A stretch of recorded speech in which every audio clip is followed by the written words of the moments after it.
Today, we're going to talk about bruising and the type of bruising that doesn't involve some trauma. Okay.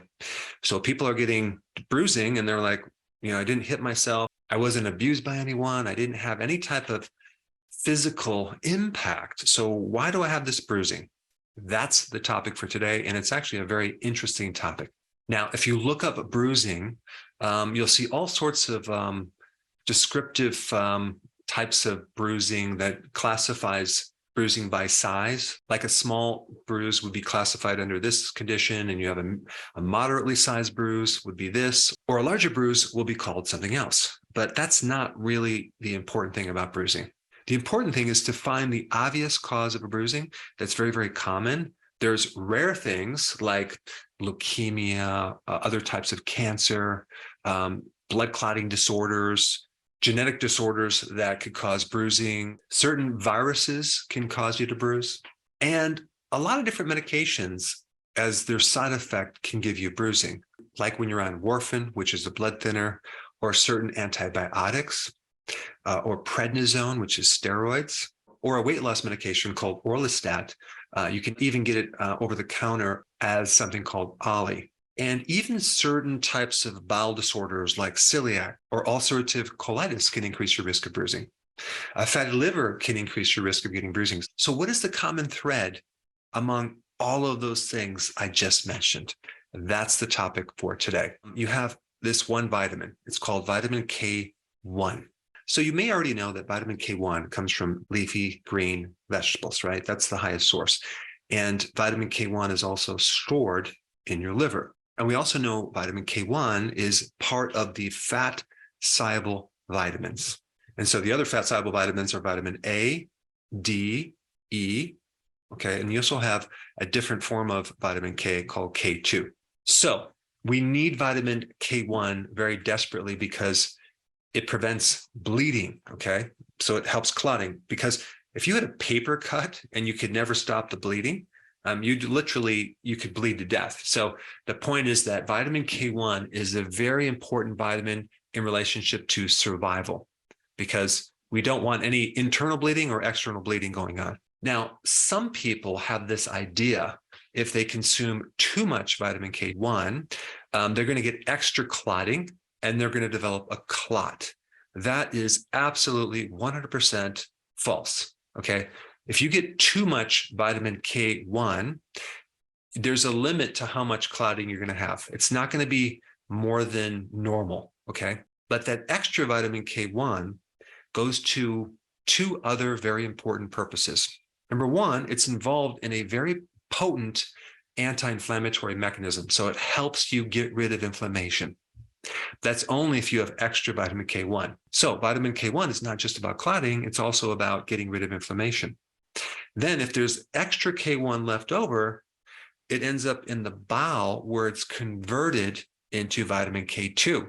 And vitamin K2 is vital in preventing calcification in your arteries and in your joints, and also making sure that your bones are very, very strong. And so you don't end up with soft bones like osteomalacia or osteopenia or even osteoporosis.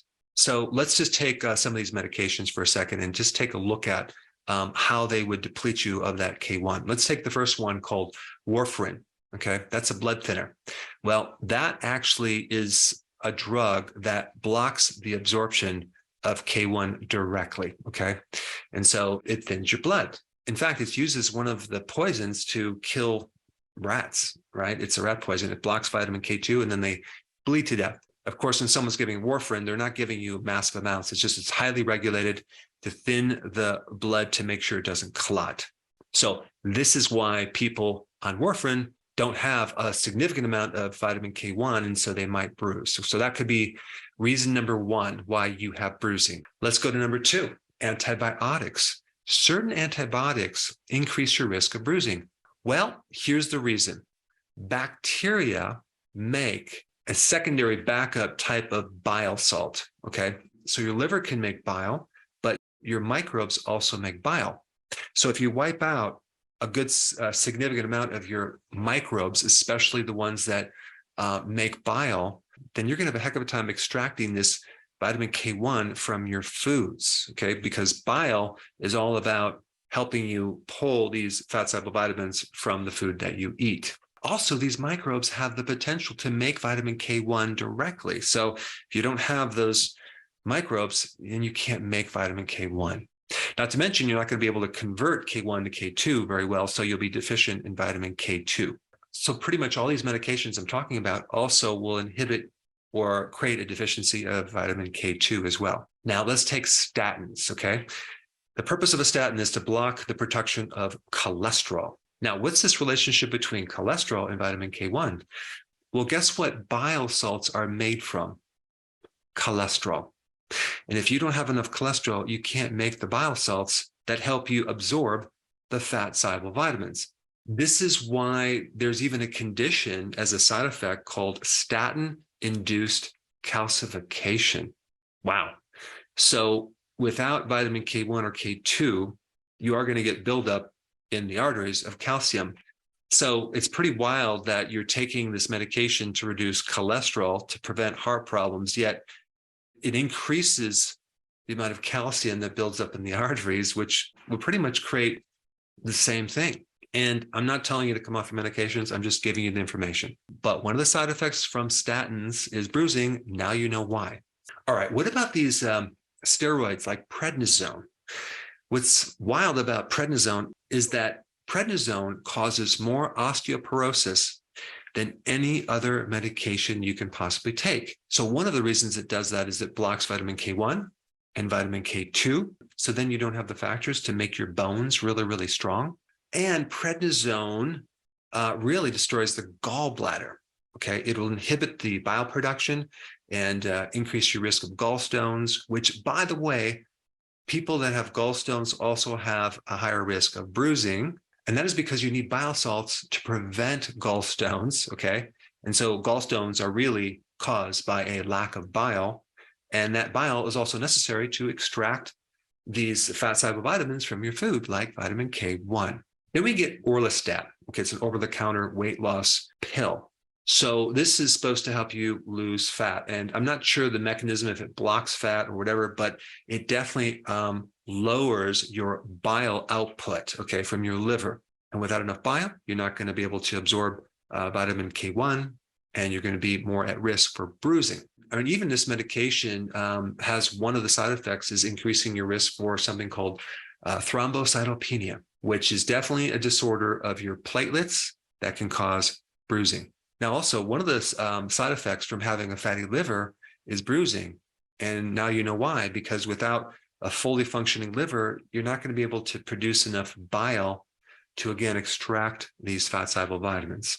Remember when I told you where vitamin K1 comes from? Leafy greens.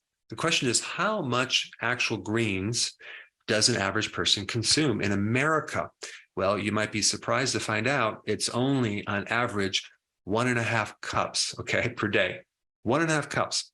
You're not going to get enough vitamin K1 from 1.5 cups. Now, your microbes can produce vitamin K1, but if there's some problem with the microbes, then you're not going to produce K1. And this is why other problems that are associated with the gut microbiome, like ulcerative colitis, celiac, also give you this increased risk factor for bruising, because without enough microbes, number one, you can't make vitamin K1, you can't convert K1 to K2, you can't make the bile salts that are necessary for the extraction of this K1 from your food. So you can see it's a big issue.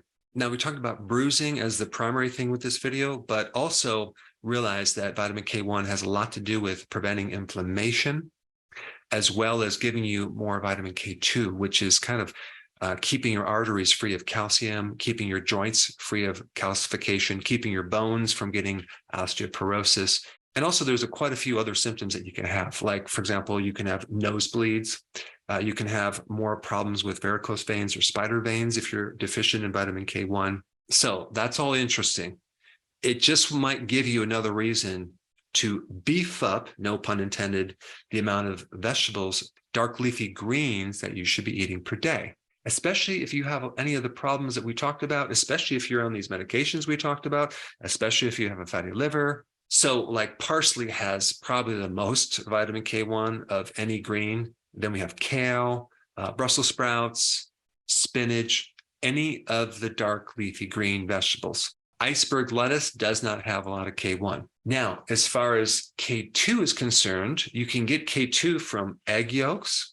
You can get it from animal liver. You can also get it from hard cheeses. You can get it from extra vitamin K1 if you have any extra left that is provided into your gut, but your microbes can also make K2 directly. So this is why you can also get vitamin K2 in sauerkraut and also this fermented soy dish called natto. And of course, if you're not from a certain Asian country, you may not like that dish. So maybe you want to stick with sauerkraut. But if you have bruising on your body and you didn't have trauma, suspect vitamin K1 deficiency, but with a catch. It could be lack of bile. It could be all these other reasons that are preventing you from getting enough vitamin K1. Now, I think the next most important video for you to watch would be the one on vitamin K2.